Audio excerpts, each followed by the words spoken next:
If I could focus on only one thing for anxiety recovery, this would be it. My name is Kimberly Quinlan. I'm an anxiety specialist. I have been helping thousands of people with anxiety for over 13 years, both in person and through our online courses. Today, I'm going to tell you the one thing. So let's do it.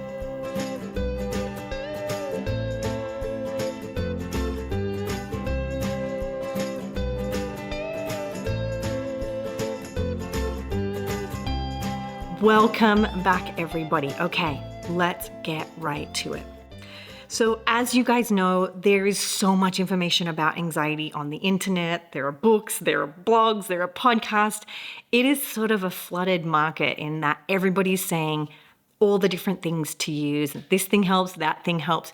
And I was really thinking about how confusing it must be for people with anxiety. And I was thinking, if there were to be one thing, the one thing that I would use if I could only pick one, it would be this. Focus on all the things you're avoiding. And once you've identified what you're avoiding, work at not avoiding them.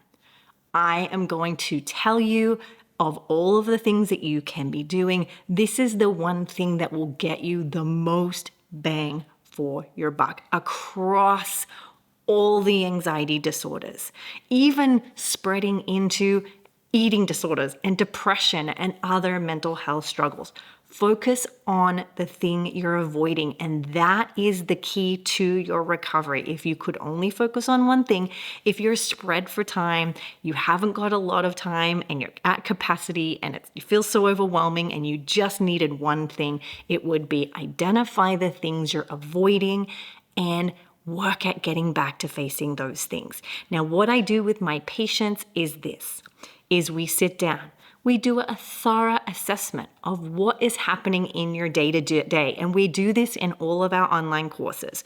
So if you have specific panic disorder, you could go to Overcoming Anxiety and Panic. If you have specific OCD, go and take ERP school. If you have specific, any of these conditions, they're going to go through these specific to the condition. But if I was with a patient disregarding what mental health struggle they were having, I would go through and list out everything they're avoiding. What places are you avoiding? What people are you avoiding? What emotions are you avoiding? What sensations in your body specifically are you avoiding? Maybe it's a niggling in your tummy. Maybe it's tightness in your chest. Maybe it's rushing thoughts. Identify the specific sensations you're having, what thoughts you're avoiding. We want to look at this with a magnifying glass to start. We want to get a really thorough list of all the things that you're avoiding, and then we go to work. We look at that list, and I'm going to say, which of these things are you most interested in working on? Some people will say, well, I want to start with the easy thing first. That's fine. That is a brilliant plan. Other people are like, no, my life is out of control. I need to get back to work, or I need to be able to drive, or I need to be able to take my kid to soccer. I need to focus on these things that I'm avoiding. And it might be higher on the list in terms of it creates more anxiety or more discomfort for you. But if that's important to you and you have a really good why, pick those things. There's no right way to do this. And then commit. Commit to doing the thing that you've been avoiding. Now, the reason I chose this as the number one thing is it gives you an opportunity to cover a lot of strategies in one hit, which is you're doing some exposure work, which is crucial for your anxiety recovery, disregarding what kind of anxiety you have. Even I, who had an eating disorder, a lot of my recovery was around eating the foods that scared the pants off me. If you have OCD, if you have panic disorder, if you have health anxiety, if you have social anxiety, if you have generalized anxiety, a lot of this involves doing some exposure work. The next piece is a sense of mastery. When you've faced your biggest discomfort, or even your smallest discomfort, there's a sense of mastery that you take with you of like, look at me go. I did the hard thing. I'm stronger than I thought. There are all these people on the internet right now talking about how you don't need to do exposure and it should be easy and it should be relaxing and calming and all these things, but you don't build any mastery over discomfort that way. You don't get a sense of actual real control that way, because next time you're really uncomfortable, you're going to be like, oh my gosh, how can I get away from it? Because I have no practice being uncomfortable. We want to practice being uncomfortable so that you have a sense of like, there's nothing that can hurt me. Recently, I went through one of the most difficult times in my life. It was horrible. I'm not going to lie. It was horrible. And I'll talk publicly more about that when I'm ready. But until then, what I will say to you is literally most things are laughable to me. The things that used to scare me don't scare me anymore, because I'm like, compared to that, this is nothing. I know I handled that thing. So there's really very little I can't handle.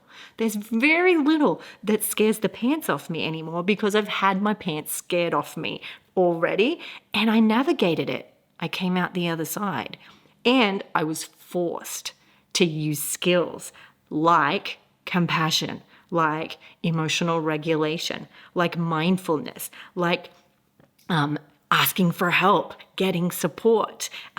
I also learned how to hear new ways of coping with things, because I'm a therapist. I thought I knew the perfect way.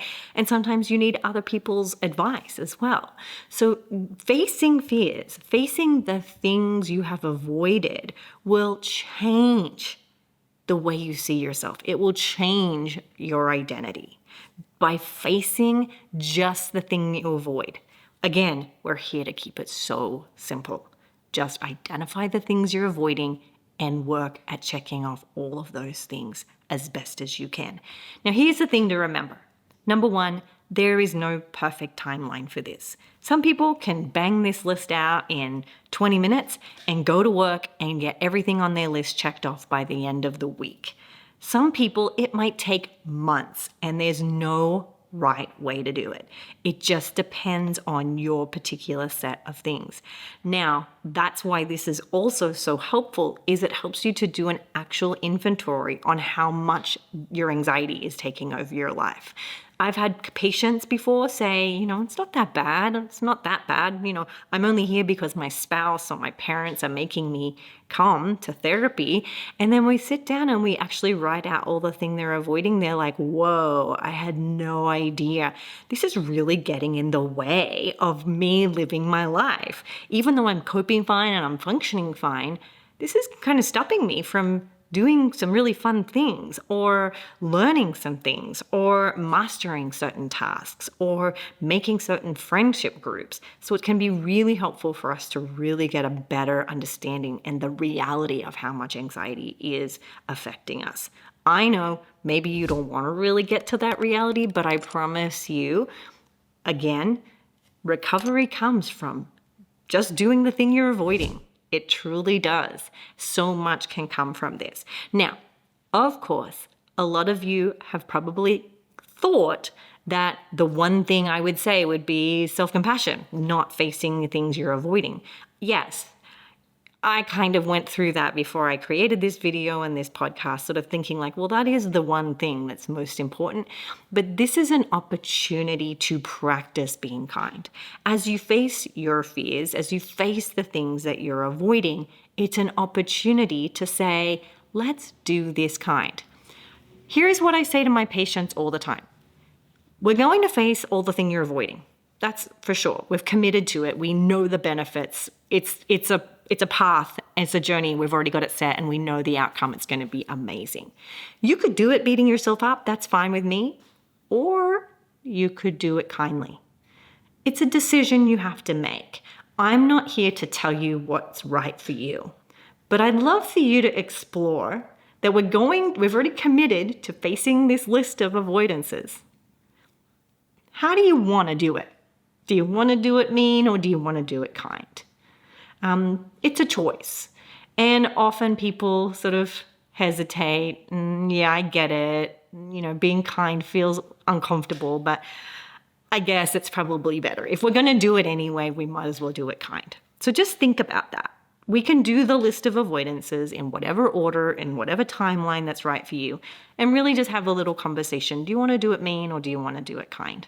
And we can go from there. We have a whole range of podcasts talking about how to practice self-compassion. You can go back and listen to those if you're interested. And so that's the real work here, right? Again, I want you to remember this can be done throughout different conditions. You don't even have to have a condition. You could just be a human being with no mental health condition and still take a look at the things you're avoiding in your life and saying, okay, it's time. But I want you to remember, if it's social anxiety, you're probably saying no to a lot of things you wish you were saying yes to. Or you're saying no to a lot of social events that would benefit your long-term you so much if you were willing to be uncomfortable. If you had health anxiety, maybe you would go to the doctor. Or if you've got health anxiety and you're going to the doctor too much, it would help you to not do that, right? And kind of step away from the compulsive reassurance that you're doing. It can help with health anxiety, panic disorder, and agoraphobia. Huge, right? That you're avoiding all these things. Yes, you might panic when you face the things that you're avoiding, but by doing that one by one, you'll learn that you can tolerate the anxiety and panic, and the panic gets smaller and smaller the more you practice this. If you've got OCD, absolutely, there might be a whole slew of things that you're avoiding in different areas of your life. Write them all down. Put them in a list, compile them from easiest to hardest, or the ones you want to tackle first to last, and get going, right? If you've got generalized anxiety, again, take a look at your life. What are you avoiding? This is the truth for specific phobias. This is the truth for eating disorders, even depression. So with depression, you're avoiding things that might bring on more depression. Write them down. Practice slowly, bit by bit. Again, preferably kindly, facing those things that you're avoiding. We can use this in so many areas, and it will change your life. So that's the one thing. If I could do one thing, it would be to face all the things you're avoiding. Go ahead and do it at your pace. Do it kindly. Don't forget to tell everybody of your wins, because even if it doesn't feel like a big deal, it's a huge deal. We want to celebrate every single time we face our fear. I hope this has been helpful.